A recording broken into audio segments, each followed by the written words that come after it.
ప్రియమైనటువంటి సహోదరులారా, దేవుని వాక్యం చదువుకుందాం. మత్తయి సువార్త 26వ అధ్యాయము 26వ వచనం నుండి 30వ వచనం వరకు.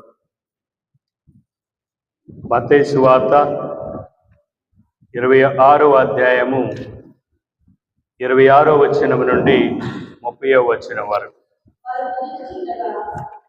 వారు భుజించుచుండగా యేసు రొట్టెను అందుకొని ఆశీర్వదించి త్రుంచి తన శిష్యులకిచ్చుచు, దీనిని మీరు తీసుకుని భుజింపుడు, ఇది నా శరీరము అనెను. తరువాత ఆయన ఒక పాత్రను అందుకొని కృతజ్ఞత స్తోత్రమును చెల్లించి వారికిచ్చి, దీనిలోని మీరు అందరూ త్రాగుడు, ఇది అనేకుల పాప పరిహారమునకై చిందబడి ఉన్న నిబంధన యొక్క నా రక్తము. ఇది మొదలుకొని మీతో కూడా నా తండ్రి రాజ్యములో నూతనముగా ద్రాక్ష రసమును పానము చేయు వరకు దీనిని ఇక నేను త్రాగనని మీతో చెప్పుచున్నాను. వారొక కీర్తన పాడి ఒలీవ పండుగకు వెళ్ళిరి. ఇది క్రీస్తు సువిశేషము. Praise the Lord, praise the Lord. ప్రియమైనటువంటి సహోదరి సహోదరులారా, మనమంతా ఈ ఆగమన కాలంలో మొదటి వారంలో ప్రవేశించి క్రీస్తు ప్రభు యొక్క జన్మదినాన్ని కొనియాడటానికి మనల్ని మనము ఆధ్యాత్మికంగా తయారు చేసుకుంటున్నాం. క్రీస్తు ప్రభు యొక్క రెండవ రాకడ కోసం మనల్ని మనము ఆధ్యాత్మికంగా బలపరుచుకుంటున్నాం. ఈ యొక్క గమనములో ఇది మన యొక్క ప్రయాణం. ఈ ప్రయాణంలో మనము ఈ గమనాన్ని కొంతసేపు ఆపి మనం ధ్యానించాలి. నా గమ్యము ఎంతవరకు సాగుతుంది, నా గమ్యము ఏ రీతిలో ఏ విధంగా పయనిస్తుంది అని ప్రతి ఒక్కరూ మనము ఆలోచించవలసినటువంటి ఈ పవిత్ర సమయం. ఈ ప్రయాణంలో ప్రియమైనటువంటి సహోదరులారా, మనము ఒంటరిగా లేము. ఈ ప్రయాణంలో మనము ఒంటరి జీవితం జీవించటం లేదు. ఈ ప్రయాణంలో మనలందరినీ సృష్టించినటువంటి దేవుడు మనతో ఎల్లప్పుడూ ప్రయాణం చేస్తూనే ఉన్నాడు.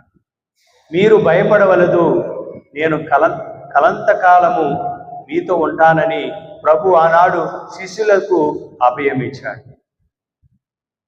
అదే ప్రభు ఈరోజు మనతో ఆయన అటువంటి అభయాన్ని మనకిస్తూ ఉన్నాడు.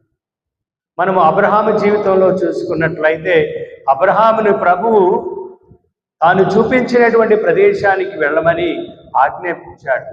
ఆదికాండము 12వ అధ్యాయంలో ఆ 12వ అధ్యాయం నుండి మొదలుకొని మనము ఈ అధ్యాయాలను మనం ఒకసారి చదివినట్లయితే మనం తెలుసుకుంటాం. ప్రభువు అబ్రహాముని తాను చూపించినటువంటి, అబ్రహాముకి ప్రభు చెప్పిన వెంటనే ప్రభుని ప్రశ్న వేయలేదు. ప్రభు చక్కగా సాగిపోతున్నటువంటి జీవితాన్ని, ఎంతో పేరు ప్రఖ్యాతులు సంపాదించుకునేటువంటి అబ్రహాము జీవితాన్ని అందరూ, తన బంధువులు, తోబుట్టువులు, అదేవిధంగా సేవకులు, సేవకమనులు చాలామంది ఉన్నారు. తన యొక్క జీవితం సాఫీగా కొనసాగిస్తూ ఉన్నాడు, సంతోషంతో జీవిస్తూ ఉన్నాడు. కానీ ప్రభు ఎప్పుడైతే పిలిచాడో, ప్రభు యొక్క మాటకు, ప్రభు యొక్క పిలుపునకు అబ్రహాము ఏనాడు వెనకంజ వేయలేదు.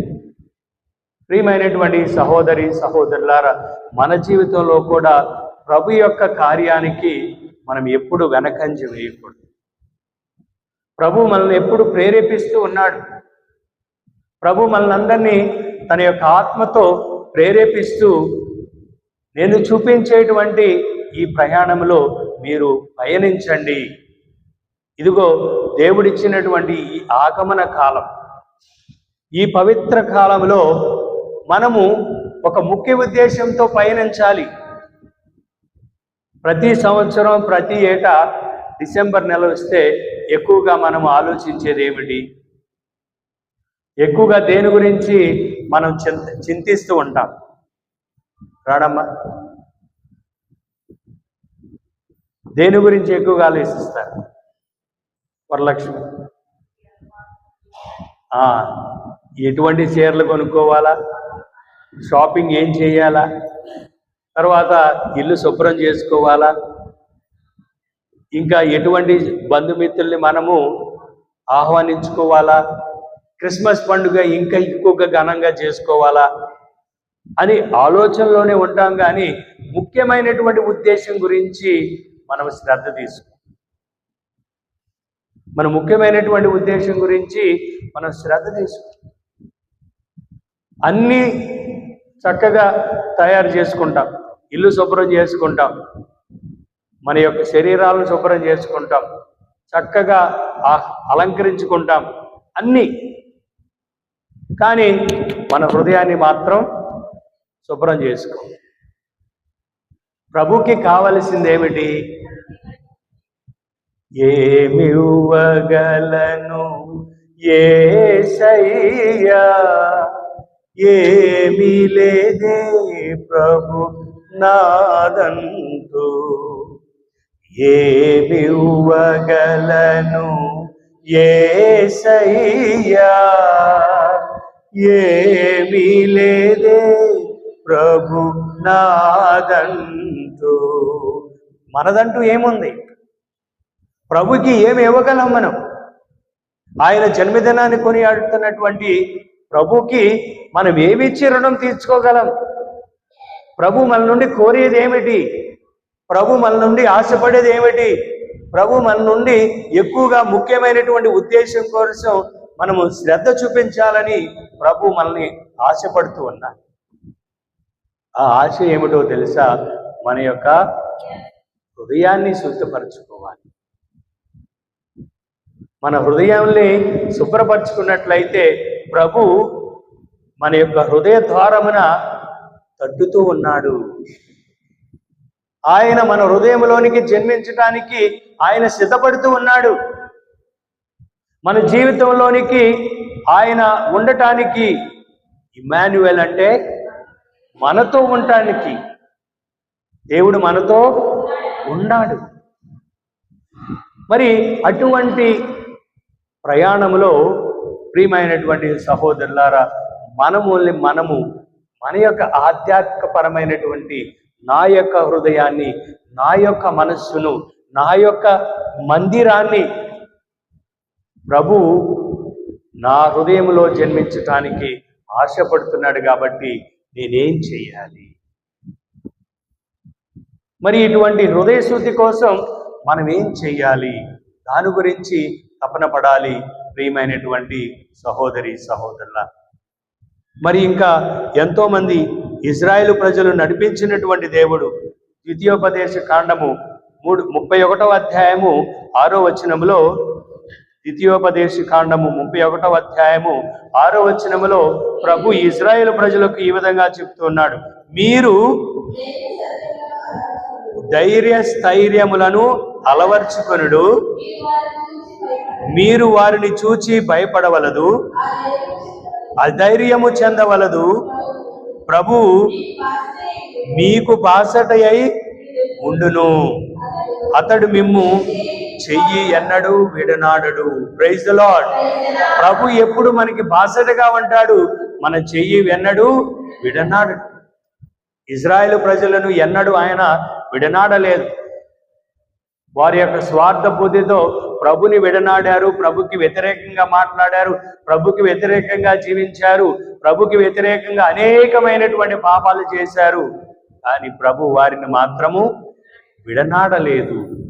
విడనాడనటువంటి గొప్ప దేవుడు మన ప్రభు. మరి మనల్ని విడనాడనని అభయమిస్తూ మన హృదయంలోనికి వస్తానని అభయమిస్తున్నటువంటి ఆ సైన్యాధిపతికి అధిపతి అయినటువంటి యేసయ్యను మనం ఏ విధంగా ఆహ్వానించడానికి నా హృదయము మీ హృదయము సిద్ధంగా ఉందా? మనం సిద్ధం చేసుకుంటున్నామా? మనము అందరము ఆలోచించాలి. అదేవిధంగా యెషయా ప్రవక్తను నడిపించినటువంటి దేవుడు, యెషయా ప్రవక్త 41వ అధ్యాయము 10వ వచనములో ప్రభు ఈ విధంగా చెప్తూ ఉన్నాడు. యెషయా ప్రవక్త 41వ అధ్యాయం 10వ వచనం, నీవు భయపడకము, నేను నీకు తోడయ్యుందును, నీవు వెరవకుము, నేను నీకు దేవుడను, నేను నీకు బలగు నొసగి నిన్ను ఆదుకొందును, నా శక్తి నిన్ను కాపాడును. Praise the Lord, praise the Lord. ప్రభు శక్తి మనల్ని కాపాడుతుంది. భయపడమాకు. ఎటువంటి విషయం గురించి మనం భయపడకూడదు. ఆయన యొక్క రాకడ కోసం మనం భయపడనవసరం లేదు, అవసరం లేదు. ప్రభు అభయం ఇస్తూ ఉన్నాడు. ఆయన యొక్క శక్తితో మనల్ని నింపుతానని ఆయన మన హృదయంలోనికి ఆహ్వానించుకున్నప్పుడు, ఆయన మన హృదయంలో జన్మించినప్పుడు, ఆయన మన కుటుంబంలో జన్మించినప్పుడు, మన యొక్క సంఘంలో ఆయన జన్మించినప్పుడు మనము భయపడగలమా? ఆయన శక్తితో నింపుతాడు. శక్తిని నింపి నేను మీ హృదయంలో జన్మిస్తానని ప్రభు మనకి అభయమిస్తున్నాడు. కాబట్టి మనల్ని మనము తయారు చేసుకోవాలి. ప్రియమైనటువంటి సహోదరులారా,